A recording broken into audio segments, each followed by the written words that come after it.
Eran las 3 de la madrugada del 20 de febrero de 1944, en una sala de instrucciones en algún lugar de East Anglia. Las luces eran duras y eléctricas. Un tramo de cordón rojo cruzaba un mapa de Europa, saliendo de Inglaterra, atravesando el Mar del Norte, adentrándose en el corazón de Alemania, más allá de Leipzig, más allá de Brunswick, más allá de Bernburg. Los hombres sentados en aquellas sillas sabían lo que significaba aquel cordón. Lo sabían porque ya habían ocupado esos asientos antes, se habían puesto el equipo, habían rodado hasta la pista, habían esperado una bengala roja desde la torre de control. Misión cancelada. De vuelta a los barracones, de vuelta a los catres. 3 semanas así. Nubes oscuras sobre East Anglia cada mañana, sin tregua. Aquella mañana, el oficial de instrucción seguía hablando. Antes de continuar con esta historia asombrosa, no olvides suscribirte al canal y dejar tu like. Nos ayuda muchísimo a seguir compartiendo relatos como este. Y ahora, sigamos. En la pista de vuelo, en la oscuridad previa al amanecer, las siluetas de los B-17 y los B-24 bordeaban los límites de la pista, docenas, cientos, extendiéndose más allá de lo que el ojo podía seguir entre la niebla. Los jefes de tripulación hacían sus revisiones previas al vuelo. Los equipos de tierra cargaban las bombas en las bodegas abiertas. Y entonces, uno por uno, los motores comenzaron a girar. Una tos, un estremecimiento, un rugido que crecía hasta abarcarlo todo. 1000 motores encendiéndose en una mañana invernal inglesa. El sonido se propagaba a 30 kilómetros. En Bushy Park, a 270 kilómetros al sur de las bases de bombarderos, el teniente general Carl Spaatz llevaba despierto desde antes de medianoche. El pronóstico del tiempo era malo. Los riesgos, formación de hielo, colisiones entre nubes, formaciones dispersas incluso antes de cruzar la costa, eran reales y estaban documentados. Su subordinado más célebre, el mayor general James Doolittle, comandante de la 8ª Fuerza Aérea, había aconsejado no lanzar la misión. Doolittle era muchas cosas: el primer hombre en bombardear Tokio, el primero en bombardear Roma, el primero en bombardear Berlín desde el oeste. Un hombre que mantenía su propio caza para recorrer el cielo por encima de los aviones que comandaba. Era, en palabras de un historiador, el maestro del riesgo calculado. La noche del 19 de febrero, su cálculo era que aquel lanzamiento caía del lado equivocado de esa línea. Spaatz lo escuchó, el pronóstico, las cifras, las objeciones. 3 palabras: que despeguen. 1000 aviones avanzaron hacia Alemania. A los hombres dentro de esos aviones se les había dicho que iban a bombardear fábricas, plantas de aviones en Leipzig, líneas de ensamblaje en Bernburg, instalaciones de producción en Brunswick. Conocían sus objetivos. Lo que no se les había dicho, lo que la mayoría jamás llegaría a saber, era que las fábricas no eran el verdadero propósito. Según la lógica de los propios planificadores de la operación, los bombarderos no eran el arma. Los cazas de la Luftwaffe eran el objetivo, y los bombarderos y los hombres dentro de ellos eran el cebo. El hombre que dio la orden lo hizo por encima de las objeciones explícitas de su subordinado más célebre. Lo que aquellos hombres estaban a punto de hacer cambiaría el curso de la guerra, aunque no de la forma en que nadie lo había planeado. Lo que llevó a 1000 bombarderos a los cielos de East Anglia aquella mañana de febrero era, en realidad, el naufragio del año anterior. En el verano de 1943, las fuerzas aéreas del ejército de Estados Unidos operaban bajo una teoría limpia y segura de sí misma. El Boeing B-17, Fortaleza Volante, y el Consolidated B-24 Liberator eran aviones fuertemente armados, 13 ametralladoras de calibre .50 en una sola fortaleza volante. Volaban en formaciones cerradas de caja de combate, diseñadas para que cada aeronave cubriera a las demás. Los comandantes americanos creían que aquellos aviones podían defenderse de cualquier cosa que la Luftwaffe pudiera enviar contra ellos. La teoría se puso a prueba el 17 de agosto de 1943, sobre las plantas de rodamientos de bolas en Schweinfurt y la fábrica Messerschmitt en Regensburg. 60 aviones perdidos, 87 tan dañados que jamás volverían a volar en un solo día. Lo intentaron de nuevo el 14 de octubre. La segunda incursión sobre Schweinfurt, el Jueves Negro. Otros 60 bombarderos perdidos. Cuando esa noche llegaron las cifras, los comandantes cancelaron las misiones diurnas de largo alcance hacia el corazón de Alemania. La octava Fuerza Aérea necesitaba tiempo, en aviones, en tripulaciones, en el simple hecho de que había hombres que habían visto demasiado, demasiado rápido, y que necesitaban seguir con vida para poder volar de nuevo.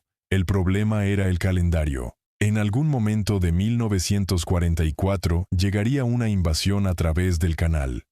Su éxito dependía de la superioridad aérea sobre Francia y Alemania. La superioridad aérea exigía derrotar a la Luftwaffe, y la Luftwaffe derribaba bombarderos americanos más rápido de lo que las fábricas en casa podían reemplazarlos. La respuesta llegó en la forma de un solo avión, el North American P-51 Mustang. Un caza de largo alcance propulsado por un motor Rolls-Royce Merlin construido bajo licencia por Packard, con tanques auxiliares que extendían su alcance más allá de los 1.200 kilómetros. Podía llegar hasta Berlín y regresar a casa. Los escuadrones de caza se fueron convirtiendo a medida que llegaban las entregas a lo largo del invierno.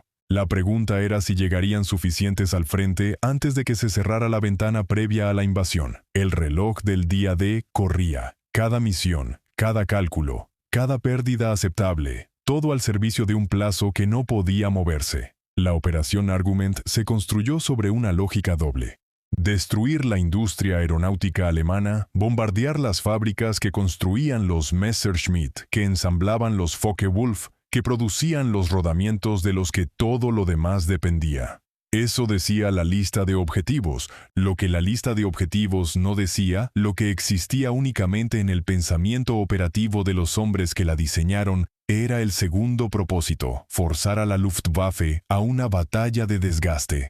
Enviar bombarderos hacia objetivos que Alemania no podía permitirse dejar sin defensa, dejar que los cazas se elevaran y matarlos. Doolittle comprendió esa lógica y la llevó más lejos. Reorganizó cómo operaban los cazas de escolta. En lugar de mantenerse cerca de las formaciones de bombarderos, a la defensiva, reactivos, los cazas ahora se adelantaban a cazar, volaban barridos antes de que llegaran los bombarderos y después se alejaban de la corriente de bombarderos tras el ataque, persiguiendo cualquier cosa que se moviera. Las tripulaciones de los bombarderos lo odiaban, se sentían expuestas, tenían razón, también eran, por diseño, la razón por la que la Luftwaffe se vería obligada a combatir. Para los hombres que subían a aquellos bombarderos, la aritmética de la supervivencia ya era sombría. Una gira estándar en la octava Fuerza Aérea eran 25 misiones.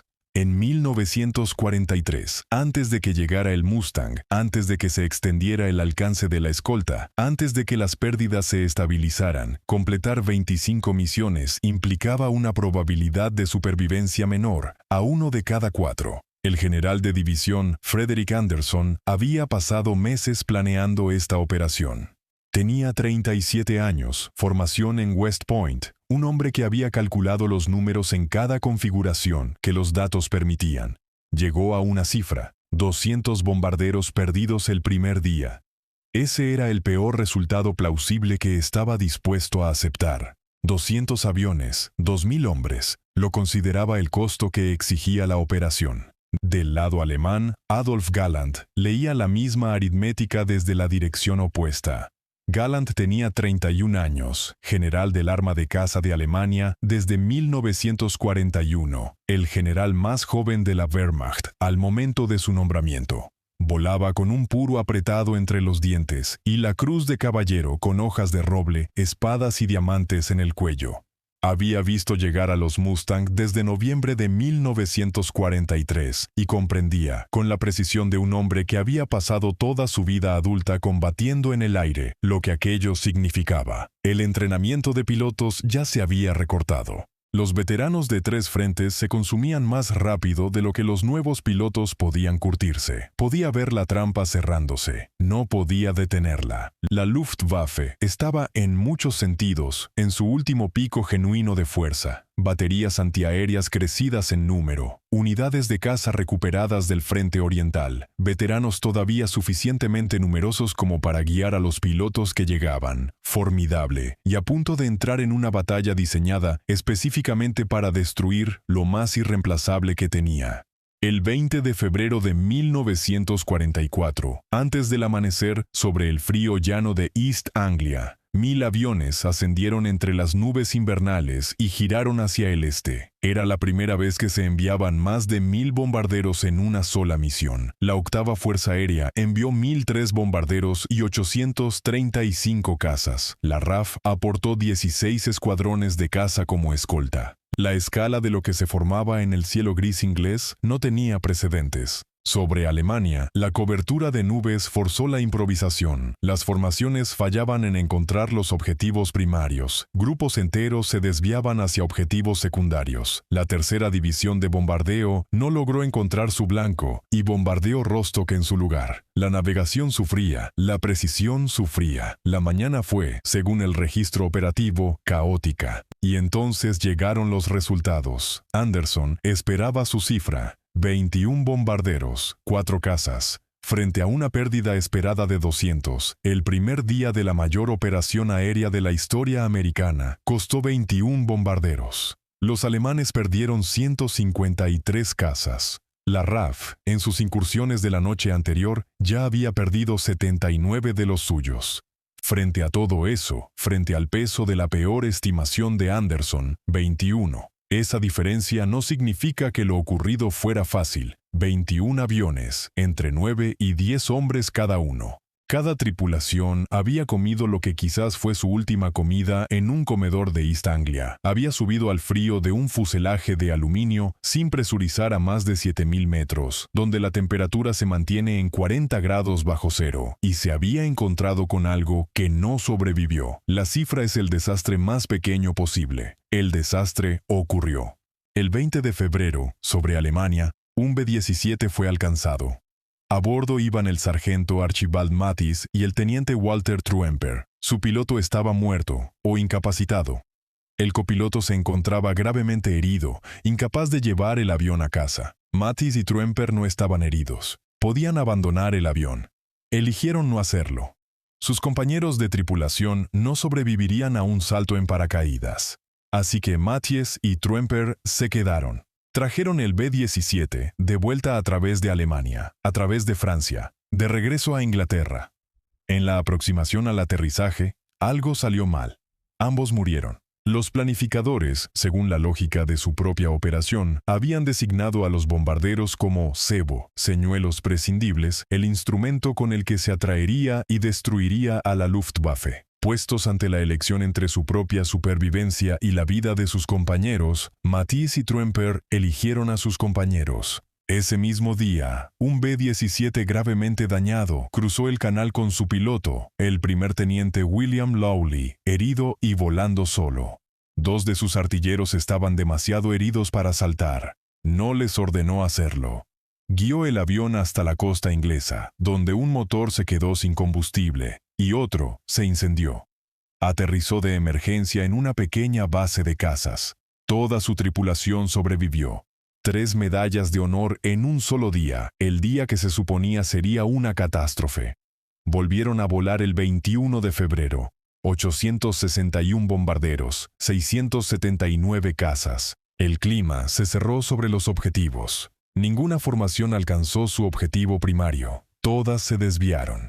Las pérdidas se acumularon incluso antes de que un solo caza alemán disparara. Aviones chocando entre las nubes durante el ascenso, perdidos antes de siquiera cruzar la costa. Entre los muertos del segundo día estaba el sargento Seymour Pless. Su padre ya había muerto. Él era el sostén de la familia, manteniendo a su madre y a su hermana adolescente en casa. Se había alistado de forma voluntaria. Su madre y su hermana siempre pensaron que no debería haber sido aceptado. Murió en febrero, sobre Alemania. lejos de todos los que lo querían. No era una historia inusual, era casi todas las historias. El 22 de febrero, problemas de formación retrasaron y desordenaron el lanzamiento. De 252 B-24 Liberator preparados, despegaron 177. Solo 74 alcanzaron sus objetivos. Varios aviones se destruyeron en accidentes durante el ensamblaje, incluso antes de cruzar la costa. Tercer día. Otra cifra en el registro, y el registro sigue adelante. El 23 de febrero, el mal tiempo dejó la operación en tierra. Los equipos de mantenimiento trabajaron toda la noche en los aviones dañados. Las tripulaciones durmieron. Los planificadores revisaron las listas de objetivos para el empujón final. El 24 de febrero, el clima sobre la mayor parte de Alemania se despejó.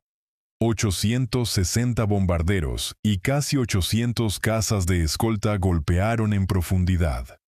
El objetivo de la segunda división aérea era la planta Messerschmitt en Gotha, a casi 700 kilómetros al este de la costa inglesa. En Tybenham, Norfolk, el mayor James Maitland Stewart observaba su avión rodar hacia la pista.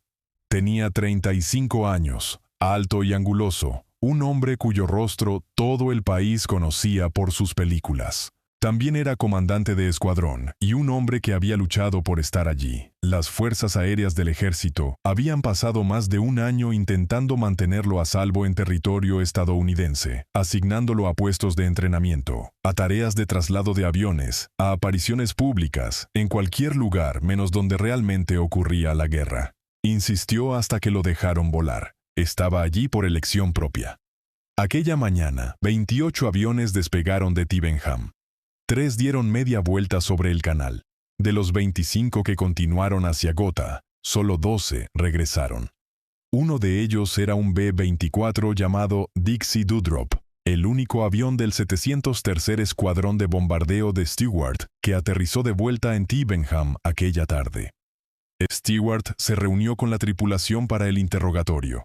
Hizo sus preguntas, escuchó lo que le había ocurrido al resto, y entonces se le llenaron los ojos de lágrimas, y salió de la sala por un momento. No lo hacía para nadie, ningún público lo observaba. Un miembro de la tripulación lo recordaría décadas después. Eso es todo lo que se sabe. Las preguntas, los detalles, las lágrimas, la puerta. Desde un aeródromo alemán en algún lugar del centro de Alemania, la semana lucía completamente distinta. Galland había visto aparecer a los Mustang sobre sus formaciones y comprendía lo que representaban. La aritmética que había estado calculando desde noviembre había llegado a su conclusión. Los cazas de la Luftwaffe debían elevarse para enfrentar a los bombarderos americanos, porque las fábricas atacadas eran precisamente las fábricas que construían los aviones que la Luftwaffe volaba. Y si esas fábricas ardían, el problema se aceleraba más allá de toda recuperación. Debían defenderse. Y cada vez que se defendían, los Mustang los esperaban. Durante años, la Luftwaffe había construido y desplegado sus pesados cazas bimotores, el Bf-110 y el Me-410, designados Zerstörer, destructor, específicamente para atacar formaciones de bombarderos. Llevaban cohetes y cañones pesados, diseñados para desgarrar las cerradas cajas de combate americanas desde larga distancia antes de cerrar con las armas. Contra bombarderos sin escolta, resultaban letales. Lo habían demostrado. Contra los P-51, eran ataúdes voladores, demasiado pesados, demasiado lentos en el giro, demasiado comprometidos con sus vectores de ataque como para esquivar a un caza que los superaba en cada altitud. Las unidades Zerstörer quedaron destrozadas en los primeros días de aquella semana. Para el final, fueron retiradas por completo de las operaciones occidentales. Años de optimización para una amenaza. Entraron directamente a otra. Los pilotos de la Luftwaffe no estaban superados en voluntad ni en habilidad.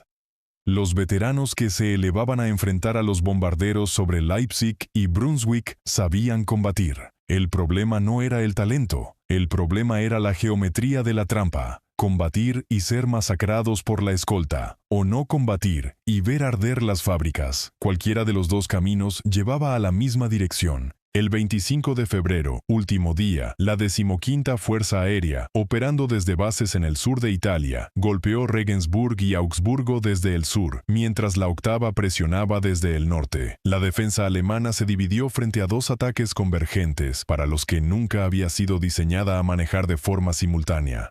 Al finalizar el día, el general Joseph Schmid, comandante del primer cuerpo de caza, puso su evaluación por escrito. A la larga, escribió: nuestras fuerzas libran una batalla sin esperanza. No se equivocaba. Todavía no sabía del todo por qué.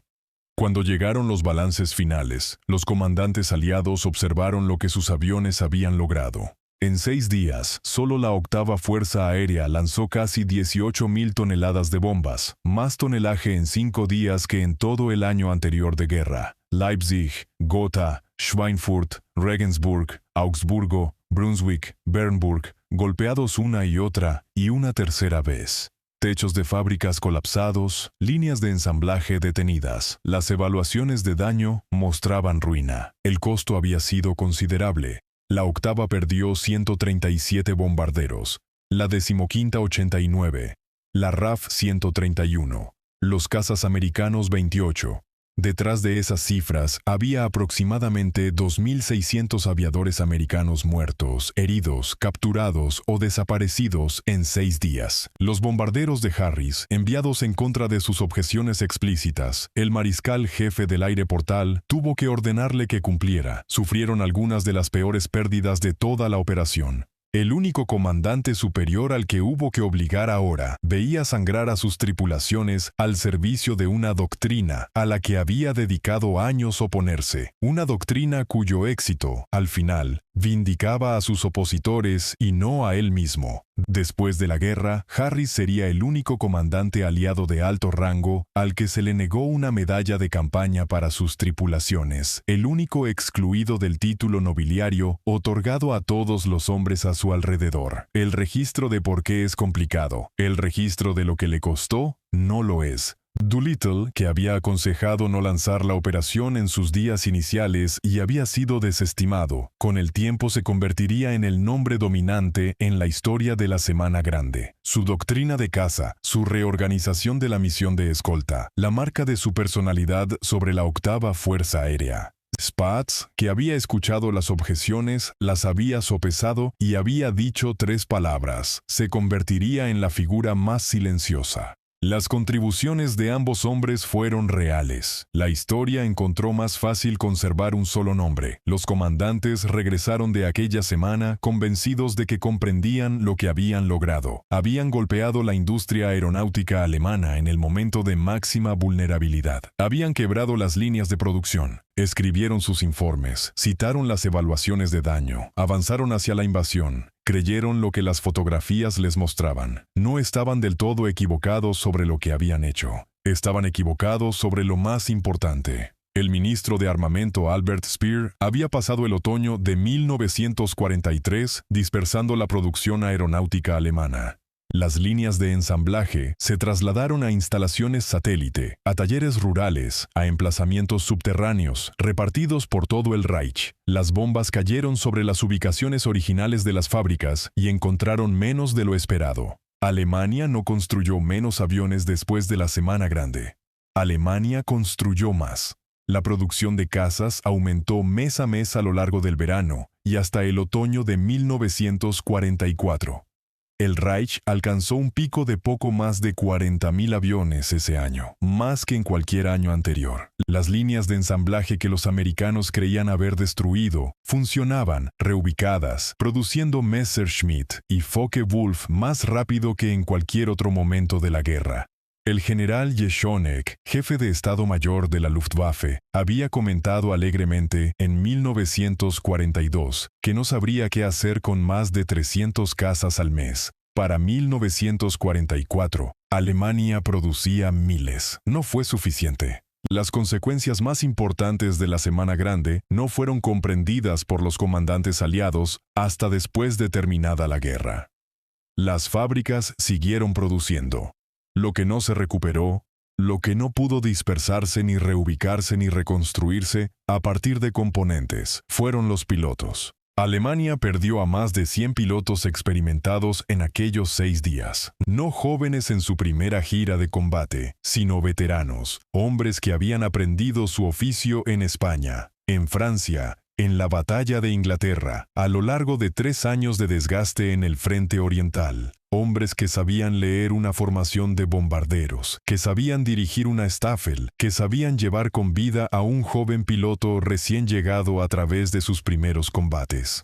Esos hombres murieron sobre Leipzig y Brunswick y Schweinfurt en febrero de 1944. Alemania entrenó reemplazos desesperadamente, acortando los programas, enviando muchachos a las cabinas con menos horas de vuelo de las que cualquier fuerza aérea había considerado aceptables hasta entonces. La experiencia no puede fabricarse. Los veteranos estaban bajo tierra.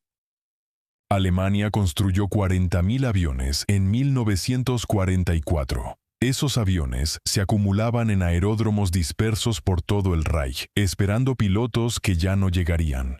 4 meses después, el 6 de junio de 1944, la costa de Normandía, la mayor operación anfibia de la historia. Casi 160.000 hombres cruzando el canal en las primeras 24 horas, 5.000 buques, las playas en marea baja repletas de hombres corriendo hacia un muro. Los planificadores de la invasión habían incorporado a la Luftwaffe en sus cálculos. Esperaban cazas alemanes sobre las playas, sobre las lanchas de desembarco, sobre los hombres en la resaca.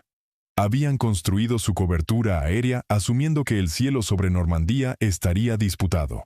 El cielo sobre las playas estaba casi vacío. A lo largo de todo el primer día de la invasión, las salidas de la Luftwaffe sobre la zona de desembarco fueron apenas una fracción de lo que los planificadores aliados habían proyectado. Los pilotos alemanes que podrían haber convertido a aquellos hombres expuestos en el agua en una historia muy distinta no estaban allí. No porque las fábricas hubieran sido bombardeadas y no lograran reconstruirse, sino porque los pilotos habían muerto en febrero y no pudieron ser reemplazados. Para cuando llegaron los desembarcos, la octava Fuerza Aérea había quebrado tan por completo la capacidad de la Luftwaffe de disputar el aire que los cazas americanos recorrían libremente Alemania, ametrallando cualquier cosa que se moviera. La organización que había estado a apenas unas decenas de aviones de detener la campaña de bombardeo americana en 1943 ya no podía montar una defensa coherente de su propio cielo. Nadie que ordenó las incursiones de febrero comprendió esto en tiempo real. Nadie que las voló lo comprendió tampoco. Creían que iban a bombardear fábricas. Las bombas fueron reales. Los objetivos fueron reales. El daño fue real. La consecuencia decisiva resultó invisible para todos los que la produjeron. Vivir en la ausencia de hombres que ya no estaban allí para pilotar aviones que se acumulaban por miles, en tierra, esperando. Los motores se encendieron en una pista de East Anglia, en la oscuridad previa al amanecer. Los hombres subieron a bordo y volaron hacia el este, hacia febrero. Creían que iban a bombardear fábricas. Cambiaron el curso de la guerra. Si esta historia te impactó, ayúdanos a seguir contándolas suscribiéndote al canal ahora mismo. Dale like al video si llegaste hasta aquí y activa la campanita de notificaciones para no perderte ninguna de nuestras próximas historias de la Segunda Guerra Mundial. Cada suscripción, cada like y cada notificación activada nos ayudan muchísimo a seguir creciendo y a seguir trayendo relatos como este directamente desde el frente. Nos vemos en el próximo video, aquí en Historias del Frente Mundial.